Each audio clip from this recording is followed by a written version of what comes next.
Hello! Kumusta? Maligayang pagbabalik sa aking channel! Have you ever wondered why Americans move to the Philippines? Well, apparently we're gonna get that answer in this video. The title says, Why Americans Moved to the Philippines. It's very straightforward and simple. Before we start, make sure to follow me on Instagram at Music Game News because that is where you can DM me your suggestions. And without further ado, let's check it out.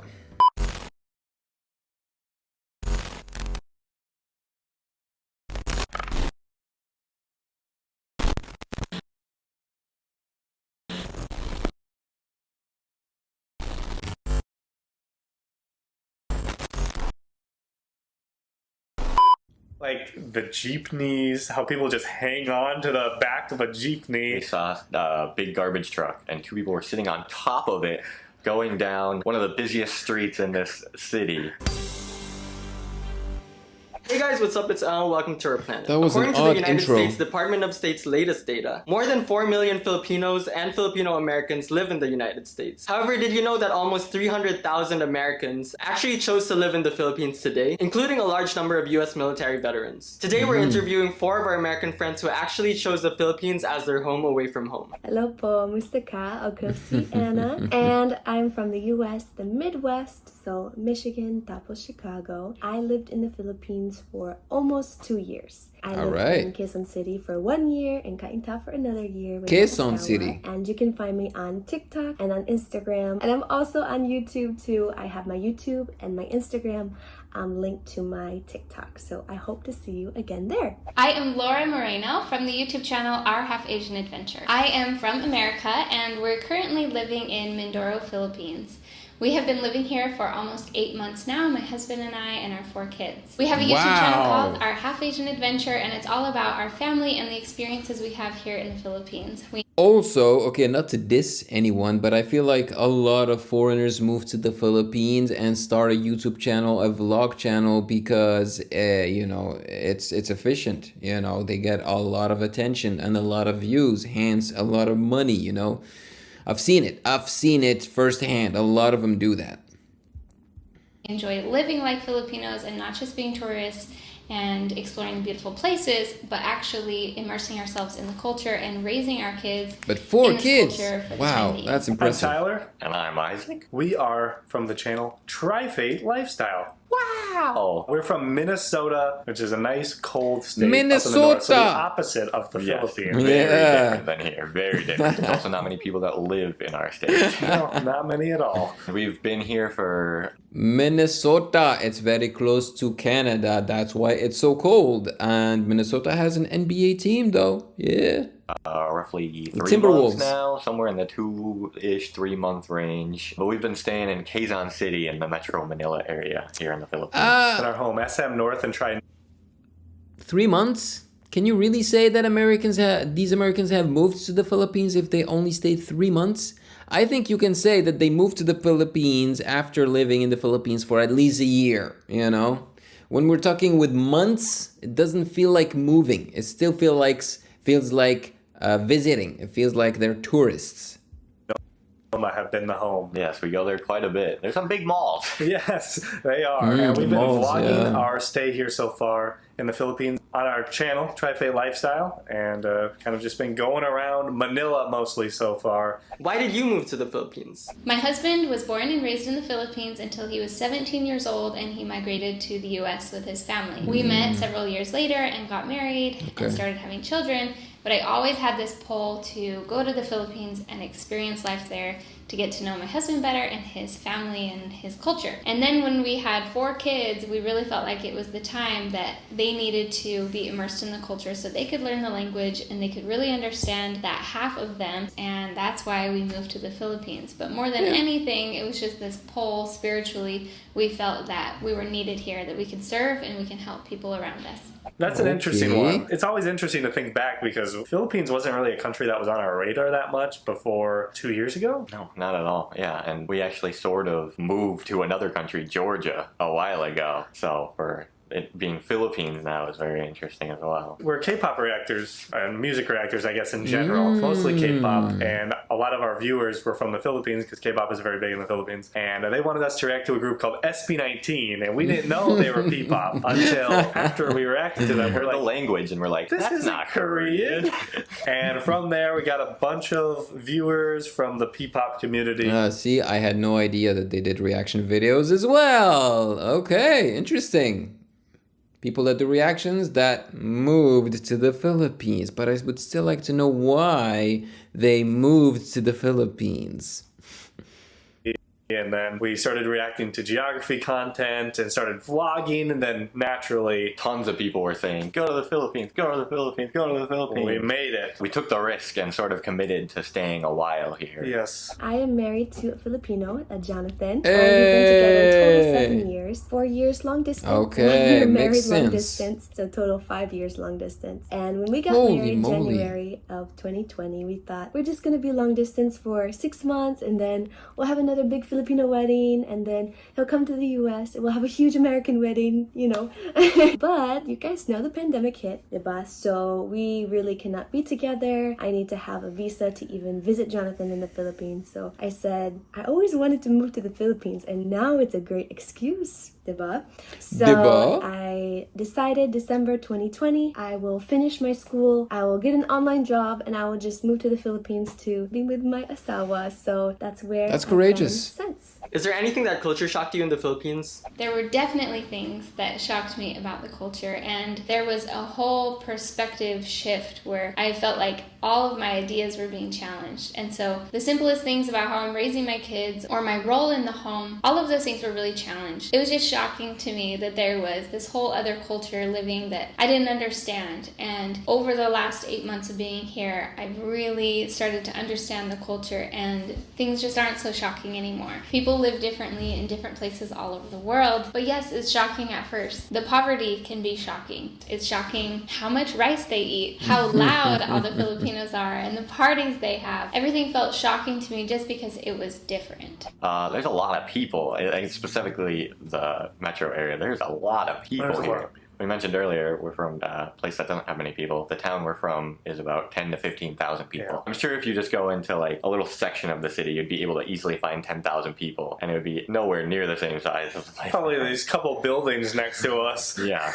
So it's crazy. With the people comes so much busyness, so much traffic, all that stuff. I guess another culture shock, I mean, just something that we saw today, like the jeepneys, how people just hang on to the back of a We jeepney. saw a big garbage truck, and 2 people were sitting on top of it, Yeah. going down one of the busiest streets in this city. I think my reaction was just, we're used to it at this point. I just saw it and I was like, oh, that's extremely dangerous. Yeah. In the U.S., you're required to wear a seatbelt when you drive. Back or front. Yes, you can't Yep. have, at least the state we're from, I think it might vary, but you have to be a certain age or height to sit in the front seat too. So there's a lot of rules and regulations. So when we see that stuff going on, we're like, oh my god, the tricycles, those things are pretty dangerous. I was riding one of those and my feet.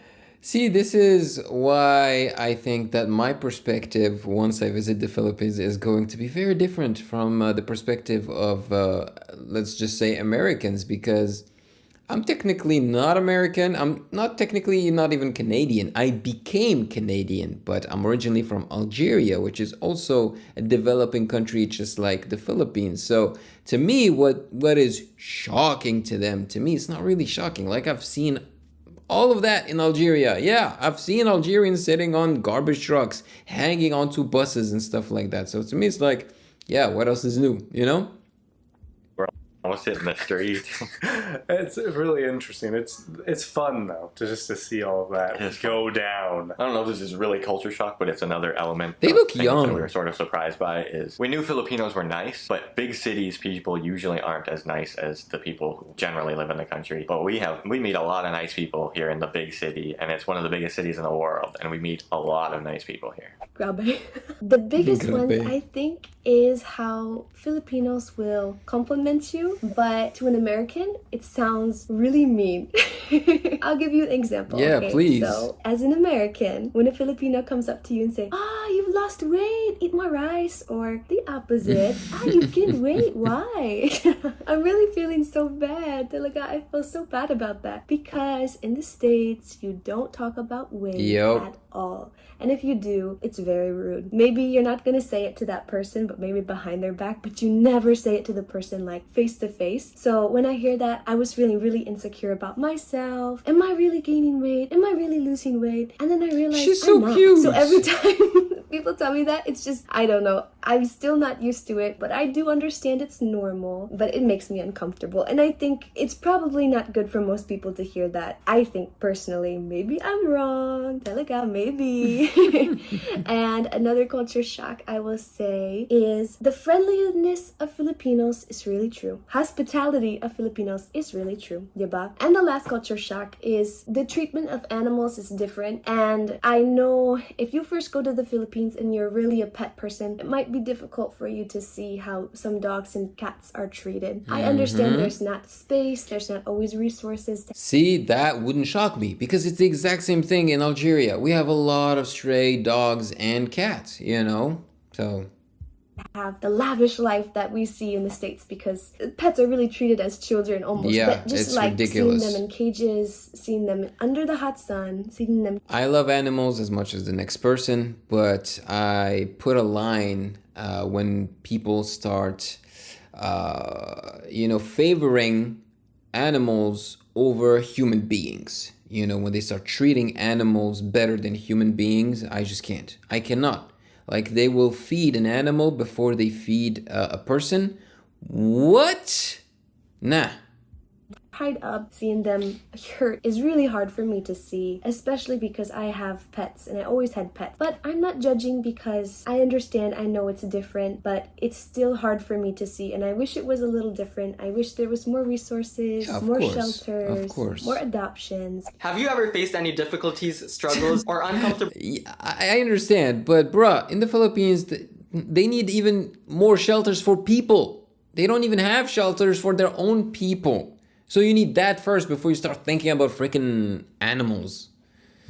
Situations Priorities. In the Philippines. What would you say is the most challenging part about living here? I definitely had different difficulties and struggles living here in the Philippines. Coming from such a comfortable life in America with so many amenities, conveniences, yeah, it was uncomfortable to come to the Philippines and change that. When we were looking for a place to live, it wasn't quite what I would be comfortable with in the US, if that makes sense. But the most uncomfortable things is just the situations where you're in a crowd with people and they're so shy to talk to you that you just feel so uncomfortable. You don't want to make them uncomfortable by trying to talk to them because you know that it's a struggle for them with English maybe, but you really feel isolated. And you're the center of everyone's attention being white in the Philippines. It can be really hard. Over time, I don't mind at all because I understand now why that's so intriguing, why it's so interesting to see a white young woman walking down the street. But now I've just learned to embrace it, and I sell taho on the street and I try to really immerse myself with everybody else and just live like them, and it's so fun.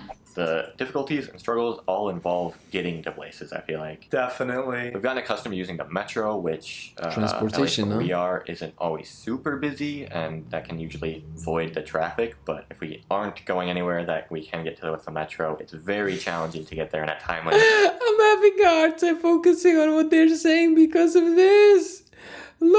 Look at this, man. The kangaroo behind them. It's so random. And the kangaroo is cute. Oh.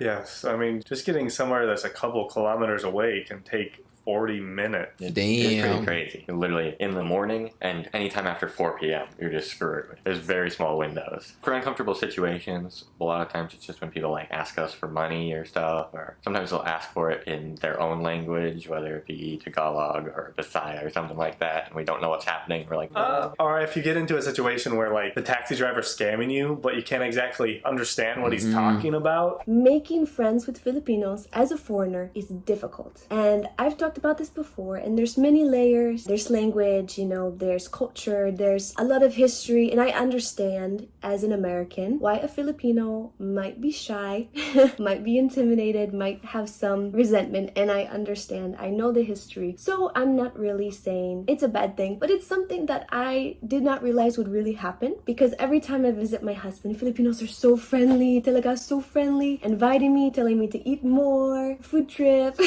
But when I actually moved there, I'm noticing Filipinos are hanging out a lot, they're talking a lot, but not so much deep conversations. And I'm noticing now that it takes many, many years to have those deep conversations. It takes a long time to really get to know a Filipino heart to heart, I think. And I was surprised by that. I thought it will be easy. In the States, I can make friends very easily. Americans, people think we're rude and standoffish, which some are, but I think most Americans are very friendly. They want to get to know you. They ask a lot of questions about your job, your family, but Filipinos don't ask as many questions, I think. And it's also strange that a lot of Filipinos really know English well. So even if a Filipino knows English and I know English, but they're still not going to speak to me. Kawawa ako. I was so lonely. This might upset you guys, and every time I talk about it on TikTok, I get a lot of negative comments.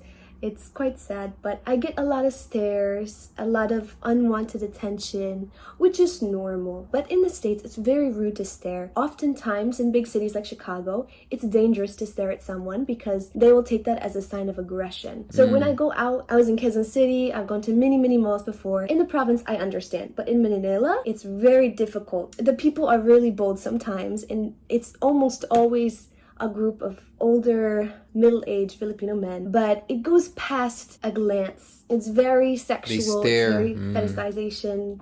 Me. It's very, sana all. I want to have an American wife. I want to have white babies. It makes me feel so uncomfortable. My husband's so uncomfortable. So it's really hard to date because we go out on a date and everyone is staring at us. There's comments being said. I just don't feel very safe. I get less attention when I'm just by myself in the mall, but I have never been really in a dangerous position, but that's because I only leave my house once, maybe twice a week. Now that you've experienced living in the Philippines, have your perceptions changed prior to moving here? My perceptions have changed so much now that I am friends with local women here and I live beside them and work alongside them and serve with them. People are people all over the world. My biggest fear coming here was that I wouldn't have any close friends, that I wouldn't really be able to connect with anybody because of the language barrier and the cultural differences. But my expectations were wrong. I can be really close with people here, and I'm building this community of people that I just love, and we're such good friends. So what you see on the media or, just from a distance in America, looking at the Philippines, I'm sorry, but before I just saw poverty. That's not really the case. Yes, they don't always have as many conveniences as us or a lot of luxuries, but they're very content and happy and hard workers. And living here, I'm so grateful I have the experience so that I can really understand Filipinos. I can really see who they are. And it's not portrayed from a movie, a documentary, or something I've seen. There's amazing people here that are supporting their families, and they are resourceful, and they take care of their possessions until they're worn out completely. They're so grateful for what they have. That is what I'm taking away from this experience of living here and not focusing on the things that I knew beforehand. Yes, a bit. Just the range of socioeconomic situations for people in the city. You can go from a BGC or a something like that. To literally right outside those areas. Yeah, it's stark. Yeah, where we're from. A lot of, at least the city specifically we're from, basically everyone's pretty similar on their income. It definitely varies, but it's not as stark for sure. It's more town to town in the US, I would say, where here it's like a neighborhood and then the next neighborhood next door. Like if you walk into it, suddenly you're like, oh wow, this is quite different. Before we came here, our perception was skewed because there's areas that we saw that were fancier than we expected and areas that we saw that were less fancier than we expected. Yeah. So it was sort of both ends. I expected it to be cheaper than it was when we got here as well. That might be because we frequent the malls for food, restaurants. But the prices are slightly cheaper than the US, which we expected it to be more like... I mean, we were just in Malaysia and that was still cheaper than here. Yeah. We were like, wow, it's much cheaper. We did not expect that. Did not expect that. We've spent a lot of time in the country of Georgia, and I expect it to be more like that, those prices. Yeah, you could get some nice meals for $4. Yeah. For a person. So that's another. We do eat a lot of food too. We do. A lot of times They're on still the menu growing, it that's says why. 4 to 5 people, and we order it and eat it all. My perception of things have changed since living here. I will say I grow in patience a lot. I am not very anxious or depressed anymore. Even with few friends, I feel a lot of the pressure of society in the States kind of wash off me. This girl is so cute. How can she not get Filipino friends, man? It feels like she's very easily approachable. She's like a It's button, really cute freeing to button. be in the Philippines if you have a stable income, of course. So, being on time, having all these expectations that Americans have, go, go, go, go, go. We're always busy, really always busy. But the Philippines is so laid back. There's an aspect that people judge you a lot, but in a different way than Americans judge you. So it's relaxing, but a little, frightening at the same time. Mentally, I'm more healthy there, and I just like living slower. It's really nice to sit and just have fellowship with other Filipinos because that's what Americans are not good at. Knowing that you're currently living in the Philippines, what Filipino words or sentences have you picked up along the way? I know how to count. Isa, dalawa, tatlo, apat, lima, anim, pito, walo, siyam, sampu. I know some colors. Dilaw, verde, azul, pula, Verde. puti. I know random words It's a like French word. bulaklak and isda, asin, pininyahang monok. And I also know little phrases that we use with our kids like tayo na and all the body parts like kili kili. Kamusta ka? Mabuhay. Salamat po. You gotta add the po. Po. Po in general. Mahal kita or something like that. Mahal Sige, kita. sige. Bugok is idiot and buhok is hair. Very close. My favorite Filipino expressions, diba? Talaga? Yeah. Ay, nako. Ay, nako. I should know more. Pasensya na. Maraming salamat po. Paalam. All right. Their perspective was very interesting, for sure. But personally, I don't have any expectations for the Philippines for when I visit. Really, I have like zero expectations. I just know that I want to go there and have an awesome experience, and I'm sure that I'll be able to handle myself very well, my brother and I, because like I said, I'm originally from Algeria, and I don't think it's that much different from where I am originally from. There are a few things that, I'm not afraid of, but like that might bother me. Like they mentioned, the traffic. Probably if it rains a lot. I don't necessarily like rain. I can handle the heat. The heat does not really scare me. I don't love it, but I can handle it because I come from a very hot and warm country.